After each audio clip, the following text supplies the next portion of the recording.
ಇದರ ಜೊತೆಗೆ ದರ್ಶನ್ ಅಂಡ್ ಗ್ಯಾಂಗಿಗೆ ಮುಂದಿರುವಂಥ ಆಯ್ಕೆಗಳೇನು ಅಂತ ಹೇಳಿ, ಯಾಕಂತ ಹೇಳಿದ್ರೆ ಸುಪ್ರೀಂ ಕೋರ್ಟ್ನಲ್ಲಿ ಜಾಮೀನು ರದ್ದಾಗಿದೆ ಅಂತ ಹೇಳಿದ್ರೆ ಮುಂದೆ ಆಯ್ಕೆಗಳೇನಾಗುತ್ತೆ? FIR ಸ್ಕ್ವಾಶ್ಗೆ ಹೋಗ್ತಾರಾ, FIR ರದ್ದತ್ತು ಮಾಡಬೇಕು ಅಂತ ಹೇಳಿ ಹೋಗ್ತಾರಾ? ಜೊತೆಗೆ ಇವತ್ತು ಕೋರ್ಟ್ಗೆ ಹಾಜರಾಗದಾದ್ರೆ ಸೆಷನ್ಸ್ ಕೋರ್ಟ್ಗೆ ಹಾಜರಾಗ್ತಾರಾ ಅಥವಾ ಪೊಲೀಸರು ಬಂಧಿಸಬೇಕಾದಂಥ ಅನಿವಾರ್ಯತೆ ಸೃಷ್ಟಿಯಾಗುತ್ತಾ? ಏನೆಲ್ಲ ಆಗ್ಬೋದು ಇವತ್ತಿನ ಬೆಳವಣಿಗೆಗಳು? ದಶರಥಲ್ಲಿ ಆದೇಶದಲ್ಲಿ ಸ್ಪಷ್ಟ ಇರುವಂಥದ್ದು, ಕೋರ್ಟು ಮುಂದೆ ಇವರು ಸರೆಂಡರ್ ಆಗೋಂಗಿಲ್ಲ, ಪೊಲೀಸರ ಮುಂದೆ ಸರೆಂಡರ್ ಆಗಬೇಕು ಅಂತೇಳಿ ಕೋರ್ಟು ಆದೇಶವನ್ನು ಕೊಟ್ಟಿರುವಂಥದ್ದು. ಜಾಮೀನು ರದ್ದಾದ ಬೆನ್ನಲ್ಲೇ ಪ್ರಕರಣದ ತನಿಖಾಧಿಕಾರಿಯ ಮುಂದೆ ಇಲ್ಲ ಪೊಲೀಸ್ ಠಾಣೆ ಎಲ್ಲಿ ಪ್ರಕರಣ ದಾಖಲಾಗಿದೆ, ಕಾಮಾಕ್ಷಿಪಾಳ್ಯ ಪೊಲೀಸ್ ಠಾಣೆಯಲ್ಲಿ, ಅಲ್ಲಿ ಇವರು ಹೋಗಿ ಸರೆಂಡರ್ ಆಗಬೇಕಾಗತ್ತೆ.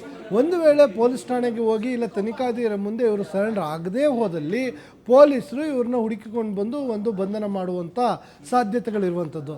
ಬಂಧನ ಮಾಡಿದ ಬಳಿಕ ಆರೋಪಿಗಳನ್ನು ಎಲ್ಲಿ ಬಿಡ್ತಾರೆ ಅಂದರೆ ಪರಪ್ಪನ ಅಗ್ರಹಾರ ಜೈಲಿನಲ್ಲಿ ಬಿಡ್ತಾರೋ. ಈ ಹಿಂದೆ ರಾಜ್ಯಾದ್ಯಂತದ ಆರೋಪವನ್ನು ಹೊತ್ತು ರೌಡಿಗಳ ಜೊತೆ ಸಂಪರ್ಕ ಇರುವಂಥದ್ದು ಮತ್ತು ಪರಪ್ಪನ ಅಗ್ರಹಾರದ ಜೈಲಿನ ಲಾನ್ನಲ್ಲಿ ಕುಳಿತು ಸಿಗರೇಟ್ ಸೇರಿರುವಂಥ ಫೋಟೋ ವೈರಲ್ ಆಗಿತ್ತು. ಸೊ ಇದರ ಎಲ್ಲ ಅಂಶಗಳನ್ನು ಕೂಡ ಸುಪ್ರೀಂ ಕೋರ್ಟ್ ಈಗಾಗಲೇ ಕೋರ್ಟ್ ಮಾಡಿ ಹೇಳಿರುವಂಥದ್ದು. ಈ ಕಾರಣಕ್ಕಾಗಿ ಪುನಃ ಆತನನ್ನು ಪರಪ್ಪನ ಅಗ್ರಹಾರ ಜೈಲಿನಿಂದ ಈತನ ಬಳ್ಳಾರಿ ಜೈಲಿಗೆ ಶಿಫ್ಟ್ ಮಾಡ್ತಾರೋ ಇಲ್ಲ ಬೇರೆ ಇನ್ಯಾವುದಾದ್ರು ಜೈಲಿಗೆ ಶಿಫ್ಟ್ ಮಾಡುವಂಥ ಸಾಧ್ಯತೆಗಳಿರುತ್ತೆ ಅನ್ನೋದನ್ನ ಕಾಯ್ದು ನೋಡಬೇಕಾಗುತ್ತೆ. ಅದು ಪೊಲೀಸರು ನ್ಯಾಯಾಲಯದ ಅನುಮತಿಯನ್ನು ಪಡ್ಕೊಳ್ತಾರೋ ಅದನ್ನು ಅನುಮತಿಯನ್ನು ಪಡ್ಕೊಂಡು ಇವ್ರನ್ನ ಬೇರೆ ಕಡೆಗೆ ಶಿಫ್ಟ್ ಮಾಡಲಿಕ್ಕೆ ಪ್ರಯತ್ನಗಳಾಗುವ ಸಾಧ್ಯತೆಗಳಿರುತ್ತೆ. ಆದರೆ ಇವತ್ತು ಅವರು ಪೊಲೀಸರ ಮುಂದೆ ಸರೆಂಡರ್ ಆಗಬೇಕು, ಇಲ್ಲ ಅಂದರೆ ಅರೆಸ್ಟ್ ಆಗಬೇಕು, ಎರಡೇ ಅವಕಾಶಗಳಿರುವಂಥದ್ದು. ಹೀಗಾಗಿ ಒಂದು ಮಧ್ಯಾಹ್ನ ಸಂಜೆವರೆಗೂ ಕೂಡ ಅವ್ರಿಗೆ ಅವಕಾಶಗಳು ಇರುತ್ತಾ ಇಲ್ವಾ ಅನ್ನೋದು ಡೌಟ್ ಇದೆ. ಯಾಕೆಂದರೆ ಸುಪ್ರೀಂ ಕೋರ್ಟ್ ತತ್ಕ್ಷಣ ಅಂತ ಹೇಳಿರುವ ಹಿನ್ನೆಲೆಯಲ್ಲಿ ತಕ್ಷಣವೇ ಅವರು ಹೋಗಿ ಸರೆಂಡರ್ ಆಗಬೇಕು.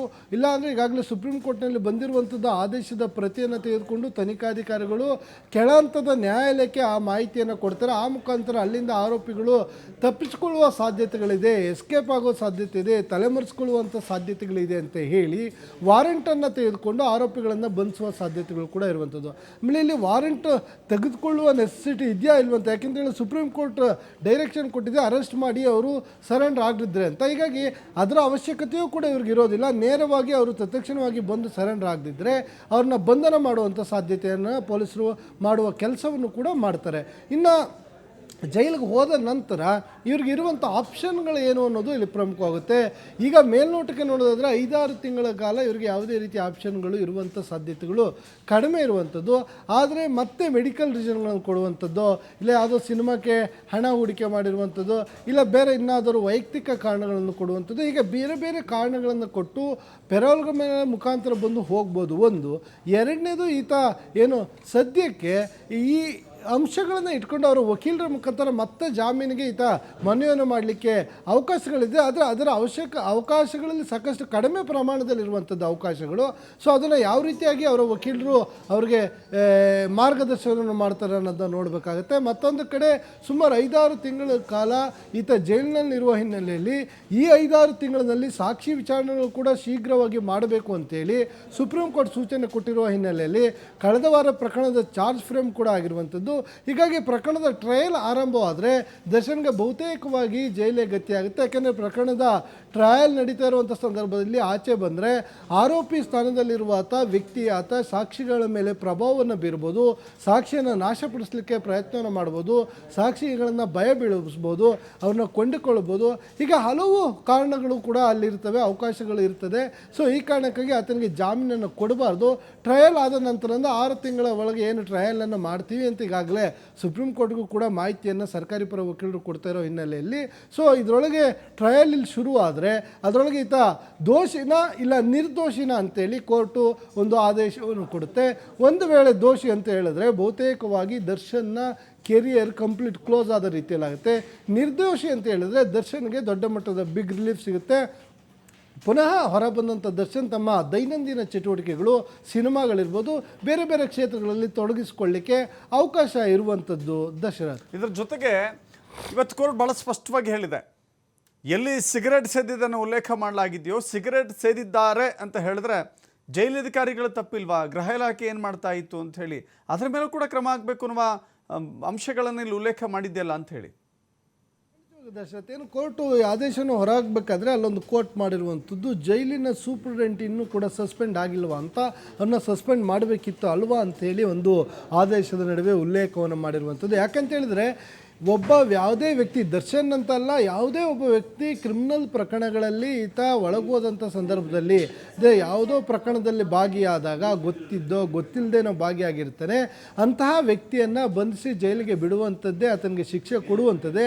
ಆತನ ಮನ ಪರಿವರ್ತನೆ ಆಗಬೇಕು, ಅವನು ಸಂಪೂರ್ಣವಾಗಿ ಬದಲಾಗಬೇಕು. ಬಂದ ನಂತರ ಈ ಸಮಾಜದ ನಡುವೆ ಈತ ಕಾನೂನುಗಳನ್ನು ಉಲ್ಲಂಘನೆ ಮಾಡದೆ ಇಲ್ಲಿ ಈ ನಿಯಮಗಳ ಪ್ರಕಾರ ಬದುಕನ್ನು ನಡೆಸಬೇಕು ಅಂತೇಳಿ ಅವನಿಗೆ ಅವಕಾಶಗಳನ್ನು ಮಾಡಿಕೊಡುವಂಥದ್ದು.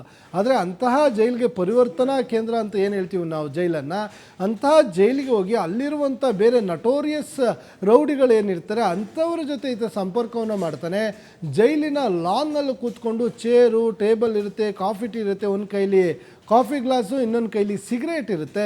ಸೊ ಅಂದರೆ ಇವರು ಜೈಲಿನಲ್ಲಿ ಪರಿವರ್ತನೆ ಆಗಲಿಕ್ಕೆ ಹೋಗಿಲ್ಲ, ಏನೋ ಈ ರೆಸಾರ್ಟ್ಗಳಲ್ಲಿ ಮೋಜು ಮಸ್ತಿ ಮಾಡಲಿಕ್ಕೆ ರೆಸ್ಟ್ ತೊಗೊಳ್ಲಿಕ್ಕೆ ಹೋಗ್ತಾರಲ್ಲ ಆ ರೀತಿಯಾಗಿ ಈತ ಜೈಲಿಗೆ ಹೋಗಿ ಅಲ್ಲಿನ ಲಾನ್ನಲ್ಲಿ ಕೂತ್ಕೊಂಡು ಸಿಗರೇಟನ್ನು ಸೇದ್ಕೊಂಡು ರೌಡ್ಗಳ ಜೊತೆ ಹರಟೆ ಹೊಡ್ಕೊಂಡು ಏನು ಕೂತಿದ್ದ. ಸೊ ಇದಕ್ಕೆ ಕೋರ್ಟು ತೀರಾ ಕಳವಳವನ್ನು ವ್ಯಕ್ತಪಡಿಸಿರುವಂಥದ್ದು. ಒಬ್ಬ ಆರೋಪಿ ಜೈಲಿಗೆ ಹೋದರೆ ಅಲ್ಲಿಗೆ ಈ ರೀತಿಯಾಗಿ ಫೆಸಿಲಿಟಿಗಳು ರಾಜ್ಯಾತೀತ ಅದರೊಳಗೆ ಸಿಗ್ತದೆ ಅಂದರೆ ಆರೋಪಿ ಯಾವ ಹಂತದಲ್ಲಿ ಬದಲಾಗ್ತಾನೆ, ಅವನಿಗೆ ಏನು ಅಲ್ಲಿ ಬದಲಾವಣೆಯನ್ನು ನೀವು ಮಾಡ್ತೀರಾ ಅಂತ ಒಂದು ಪ್ರಶ್ನೆಯನ್ನು ಮಾಡಿರುವಂಥದ್ದು. ಮತ್ತೊಂದು ಕಡೆ ಜೈಲು ಅಧಿಕಾರಿಗಳೇನಿದ್ದಾರೆ, ಸೊ ಅವರು ಎಷ್ಟು ಆರೋಪಿಗಳ ಜೊತೆ ಸಾಥ್ ಕೊಟ್ಟಿರ್ತಾರೆ, ಇನ್ವಾಲ್ವ್ಮೆಂಟ್ ಆಗಿರ್ತಾರೆ. ನಿಜವಾಗ್ಲೂ ಅಲ್ಲಿ ಜೈಲು SP ಅದನ್ನು ಸೂಪರ್ಡೆಂಟ್ ಅದನ್ನು ಕೆಲಸವನ್ನು ಮಾಡ್ತಾವನ, ಇಲ್ಲ ಅವನು ಆರೋಪಿಗಳ ಜೊತೆ ಇವ್ರ ಜೊತೆಗೆ ಸಾಥ್ ಕೊಡುವಂಥ ಕೆಲಸಗಳನ್ನು ಮಾಡ್ತಾ ಇದ್ದಾನೆ ಅಂತ ಹೇಳಿ ಇಲ್ಲಿ ಪ್ರಶ್ನೆ ಉದ್ಭವವಾಗುತ್ತೆ. ಹೀಗಾಗಿ ಈ ಫೋಟೋ ಬಂದ ನಂತರವೂ ಗೃಹ ಇಲಾಖೆ ಇರ್ಬೋದು, ರಾಜ್ಯ ಸರ್ಕಾರ ಇರ್ಬೋದು, ಈ ಜೈಲಿನ ಅಂದರೆ ದರ್ಶನ್ ಇದ್ದಂಥ ಜೈಲಿನ ಸೂಪ್ರಿಡೆಂಟ್ ಏನಿದೆ ಪರಪ್ಪನ ಅಗ್ರಹಾರದಲ್ಲಿ, ಸೊ ಆತ ಈ ಅಧಿಕಾರಿ ಪ್ರಕರಣಕ್ಕೆ ಸಂಬಂಧಪಟ್ಟ ಹಾಗೆ ಈತ ಸಿಗರೇಟ್ ಸೇದುವಂಥ ಫೋಟೋಗಳು ಜೈಲಿನ ಒಳಗಡೆಗೆ ಮೊಬೈಲ್ ಹೇಗೆ ಹೋಗುತ್ತೆ, ಆ ಫೋಟೋ ತೆಗಿಯುವಂಥವ್ನು ಯಾರು, ಜೈಲಿನಲ್ಲಿ ಕೂತ್ಕೊಂಡು ಇವನು ವಿಡಿಯೋ ಕಾಲಲ್ಲಿ ಮಾತಾಡ್ತಾನೆ, ಯಾರಿಗೋ ಹಾಯ್ ಹೇಳ್ತಾನೆ.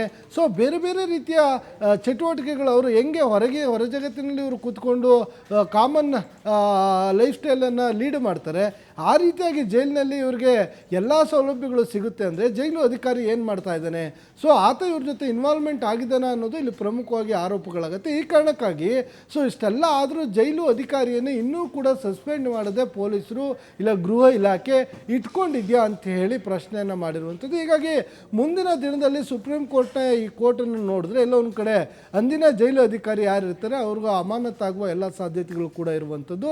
ಅಮಾನತನ್ನು ಮಾಡಬೇಕಾಗತ್ತೆ. ಇಲ್ಲ ಅಂತ ಹೇಳಿದ್ರೆ ಜೈಲಿನಲ್ಲಿ ದರ್ಶನ್ ಥರದ ಇನ್ನೂ ಬೇರೆ ಬೇರೆ ಆರೋಪಿಗಳು ಒಳಗಡೆ ಇರುವಂಥದ್ದು, ಪ್ರಭಾವಿಗಳಿರ್ತಾರೆ, ರಾಜಕಾರಣಿಗಳಿರ್ತಾರೆ, ಹಣವಂತರಿರ್ತಾರೆ. ಸೊ ಹೀಗಾಗಿ ಇವರು ಎಲ್ಲ ರೀತಿಯ ಏನು ರಾಜ್ಯಾತೀತವನ್ನು ಪಡ್ಕೊಂಡಿದ್ದಾರೆ ಜೈಲಿನಲ್ಲಿ, ಅದೊಂದು ಸೇಫ್ ಗಾರ್ಡ್. ಹೊರಗಡೆ ಇದ್ದರೆ ರೌಡಿಗಳಿಗೆ ಯಾವ ರೀತಿಯಾಗಿ ಯಾರೋ ಬಂದು ನನ್ನ ಹತ್ಯೆ ಮಾಡ್ತಾರೆ ಅನ್ನೋ ಬಯಕೆ ಒಳಗಿರ್ತಾರೋ, ಸೊ ಆ ರೀತಿಯಾಗಿ ಇವ್ರುಗಳು ಹೋಗಿ ಆರಾಮಾಗಿ ಒಂದು ದಿನ ಕಾಲ ರೆಸ್ಟ್ ಮಾಡಿ ಹೊರಬರುವಂಥ ಕೆಲಸಗಳಾಗುತ್ತೆ. ಅಲ್ಲಿ ಯಾವುದೇ ಪಶ್ಚಾತ್ತಾಪ ಇರಲ್ಲ, ಅವರ ಮನಸ್ಸಿನಲ್ಲಿ ಬದಲಾವಣೆಗಳಾಗೋದಿಲ್ಲ. ಸೊ ಈ ಕಡೆಗೆ ಪರಿವರ್ತನೆ ಆಗದೆ ಹೊರತು ಆ ಆರೋಪಿಗೆ ಏನು ಹೊರಬರೋದ್ರಲ್ಲಿ ಅರ್ಥ ಇರೋದಿಲ್ಲ ಅಂತೇಳಿ ಈಗಾಗಲೇ ಸುಪ್ರೀಂ ಕೋರ್ಟ್ ಕೂಡ ಹೇಳಿರುವಂಥದ್ದು. ಹೀಗಾಗಿ ಅವ್ರಿಗೆ ನೀಡಿರುವಂಥ ಆದೇಶದ ಪ್ರಕಾರ ಏನು ಜೈಲು ಸೂಪರಿಂಟೆಂಡೆಂಟ್ನ ಅಮಾನತು ಮಾಡ್ತಾರೆ ಅನ್ನೋದನ್ನ ನಾವು ಕಾಯ್ದು ನೋಡಬೇಕಾಗುತ್ತೆ. ದಶರಥ್, ಥ್ಯಾಂಕ್ ಯು ಸಂತೋಷ್ ನಿಮ್ಮೆಲ್ಲ ಮಾಹಿತಿಗೆ.